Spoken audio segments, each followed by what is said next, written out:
जिले के साइबर थाना पुलिस ने डिजिटल अरेस्ट के मामले में 67 लाख रुपए की ठगी करने वाले गिरोह का खुलासा करके पटना के राजीव नगर थाना क्षेत्र से प्रियरंजन शर्मा और उसके पुत्र अनंत अभिषेक को गिरफ्तार किया है। दोनों के पास से ठगी में इस्तेमाल किए गए मोबाइल, लैपटॉप, बैंक दस्तावेज सहित कई सामान बरामद किए गए हैं। काजी मोहम्मदपुर थाना क्षेत्र के आमगोला निवासी और पंजाब नेशनल बैंक से रिटायर्ड महेश गामी को साइबर अपराधियों ने अपना शिकार बनाया था। पीड़ित के अनुसार 26 मार्च 2026 को उनके व्हाट्सएप पर वीडियो कॉल आया था, जिसमें कॉल करने वाले ने खुद को सीबीआई पुलिस अधिकारी बताया और आरोप लगाया कि उनके आधार पर कार्ड का इस्तेमाल आतंकी गतिविधियों और मनी लॉन्ड्रिंग में हुआ है। अपराधियों ने महेश गामी को बताया कि उनके नाम पर 5 करोड़ रुपए की मनी लॉन्ड्रिंग का मामला दर्ज है और उन्हें आरोपी बताया जा रहा है। कार्रवाई से बचाने के नाम पर उन पर मानसिक दबाव बनाया गया। ठगों ने 26 मार्च से 7 अप्रैल तक लगातार व्हाट्सएप वीडियो कॉल के जरिए उन्हें निगरानी में रखा। इस दौरान उन्हें घर से बाहर न निकलने और किसी को जानकारी न देने की सख्त हिदायत दी गई।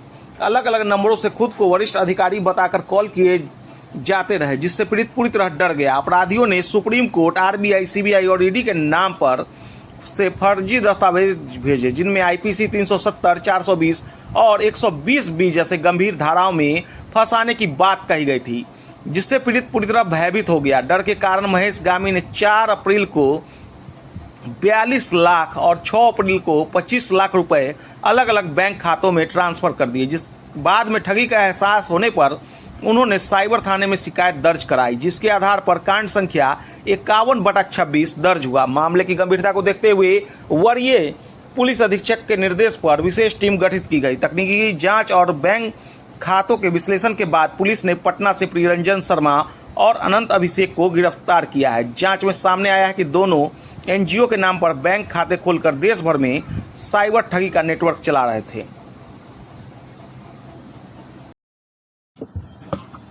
सर क्या है मामला? दिनांक 9/4/26 को मुजफ्फरपुर साइबर थाना में एक केस दर्ज किया गया था, कांड संख्या 5126, जिसमें 67 लाख रुपए डिजिटल अरेस्टिंग का मामला बताया गया था। 2 बड़े ट्रांजैक्शन हुए थे, एक 25 लाख का और एक 42 लाख का। तो 25 लाख का ट्रांजैक्शन का केवाईसी, जिस खाते पे पैसा गया तो केवाईसी निकाला गया। तो एक व्यक्ति का नाम आया प्रियरंजन शर्मा, उम्र लगभग 62 साल, पिता उदय शर्मा, फ्रेंड्स कॉलोनी, थाना राजीव नगर, पटना से। बीती रात इनके घर में विधिवत छापेमारी की गई और छापेमारी के दौरान इनके घर से बहुत सारी संदिग्ध चीज़ें बरामद हुई। इनका एक एनजीओ है, मास केयर इंटरनेशनल, जिसमें इनके बहुत सारे करेंट अकाउंट्स हैं। अब तक जो जितना हमने सर्च किया, हम लोग को कम से कम 16 करेंट अकाउंट वाले खाता मिले, जिनमें कई जगहों से कंप्लेन है। तो इनसे पूछा गया कि इनके खाते में 2 दिनों में इंडसइंड बैंक, जिस पे 25 लाख रुपए गए थे, तो मात्र 2 दिनों में 4 करोड़ का ट्रांजैक्शन हुआ था। इनसे कई सवाल पूछे गए, इन्होंने कोई संतोषजनक जवाब नहीं दिया। एक व्यक्ति का नाम जरूर इन्होंने लिया है। इनके घर से करीब 16 chequebook, 2 passbook, debit card, UPI scanner, 3 mobile, एक लैपटॉप, पेन ड्राइव, प्रॉक्सी की यूएसबी टोकन, एनजीओ का मुहर और कुछ कैश भी बरामद हुए हैं। इनका जो एनजीओ है मास केयर इंटरनेशनल, उसके आड़ में ये साइबर क्रिमिनल्स को अपना अकाउंट्स शेयर करते थे और उस अकाउंट्स में करोड़ रुपए आया करते थे, जिनका इनको एक मामूली शेयर 3% शेयर इनको मिला करता था। और इनके इंडसइंड बैंक से करीब 14 कंप्लेन हमने पाए। उसके अलावे यस बैंक से 32 कंप्लेन मिले और इंडियन बैंक से 21 कंप्लेन मिले हैं। ऐसा कोई राज्य नहीं है जहाँ से इनके अकाउंट पे कंप्लेन नहीं है। 2 व्यक्तियों को गिरफ्तार किया गया, प्रियरंजन शर्मा, उम्र लगभग 62 वर्ष, पिता उदय शर्मा, और इनके पुत्र अनंत अभिषेक, उम्र लगभग 26 साल, पिता प्रियरंजन शर्मा। दोनों बाप बेटा मिलके इस गोरख धंधे को करते थे और जो इनका कमीशन का पैसा है वो लाया करते थे।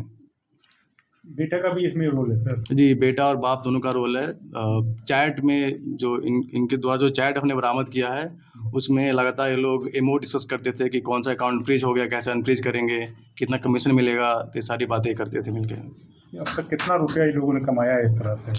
ये तो अभी कह पाना मुश्किल है कितना रुपया कमाया, लेकिन काफ़ी बड़ा अमाउंट एक्सपेक्ट किया जा सकता है। जो सर यहाँ से जिन जिन राज्यों से पैसा भेजा गया है वो टोटल अमाउंट एक होगा कितना? हमने इंडसइंड बैंक का स्टेटमेंट स्टडी किया था जिसमें महज 2 दिन में 4 करोड़ के आसपास का ट्रांजैक्शन दिखा हम लोग को। इन लोगों का जुड़ाव किस स्टेट में बैठे साइबर अपराधियों से, या इंटर स्टेट है, या फिर विदेश में बैठे साइबर माफिया से इनका साथ? देखिए इस देश में जितने भी राज्य हैं लगभग हर एक राज्य से शिकायत इनके उसमें है।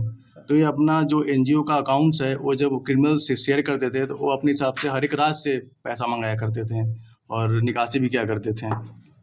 साइबर माफिया से सर बातचीत इन लोगों का किस माध्यम से होता था डिजिटल में? व्हाट्सएप और टेलीग्राम से इस्तेमाल करते थे लोग बातचीत करने के लिए। मतलब बेटा ही मुख्य रूप से चला रहा था कि इनका पिता का अहम रोल है, बेटा सपोर्टिव रोल में था। पहले ये लोग क्या करते थे? इनका कोई खास सोर्स ऑफ इनकम है नहीं, कोई खास काम ये लोग करते नहीं थे। इनका एनजीओ के थ्रू ही इनका जो भी अर्निंग था वो था। ठीक है। एक